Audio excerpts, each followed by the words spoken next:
Welcome to சேஷாத் wave.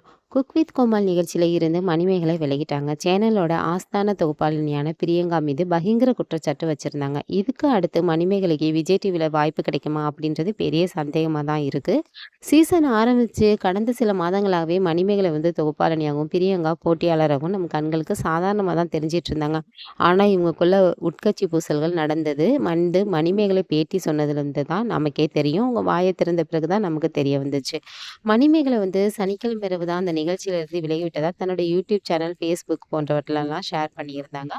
அன்றைய தினம் தான் விஜய் டிவில குக் வித் கோமாளி நிகழ்ச்சியோட செமி ஃபைனல் ரவுண்டு முதல் எபிசோடு ஒளிபரப்பானுச்சுங்க.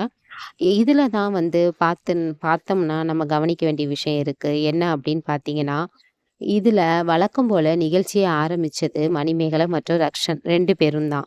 நடுவர்கள அழைச்சாங்க. அதன் பின்னர் ஒரு போட்டியாளரா அழைக்கும்போது மணிமேகலை, பிரியங்கா பேர சொல்லவே கிடையாது.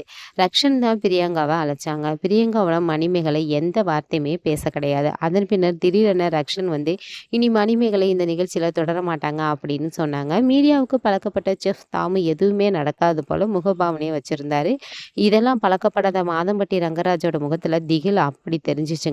போட்டியாளர்கள் அத்தனை பேருமே அப்படியே உறைஞ்சு போய் இருந்தாங்க. பிரியங்கா சகஜமா இருக்கிறது போல தன்னை காட்டிக்கிட்டாங்க. தன்னுடைய கோபத்தை எப்படி வெளிப்படுத்துறது அப்படின்னு தெரியாம காமெடியாவே ராமர் மீது கோபப்படுவது போல மொத்தத்தையும் கொட்டி தீர்த்துட்டு இருந்தாங்க. சண்டை போட்டவங்க தான் எப்போதுமே சகஜமா இருப்பது போல காட்டிக்குவாங்கல்ல, அப்படிதாங்க பிரியங்காவும் அந்த எபிசோட் முழுவதுமே எல்லாற்றையும் அன்பா இருக்கிறது போல தன்னை காட்டிக்கிட்டாங்க.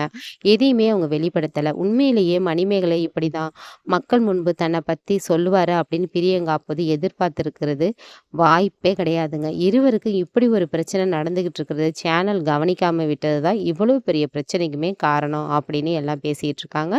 இந்த வீடியோ உங்களுக்கு பிடிச்சிருந்துச்சுன்னா லைக் பண்ணுங்க, ஷேர் பண்ணுங்க, மறந்துடாம சப்ஸ்கிரைப் பண்ணுங்க. பாய்.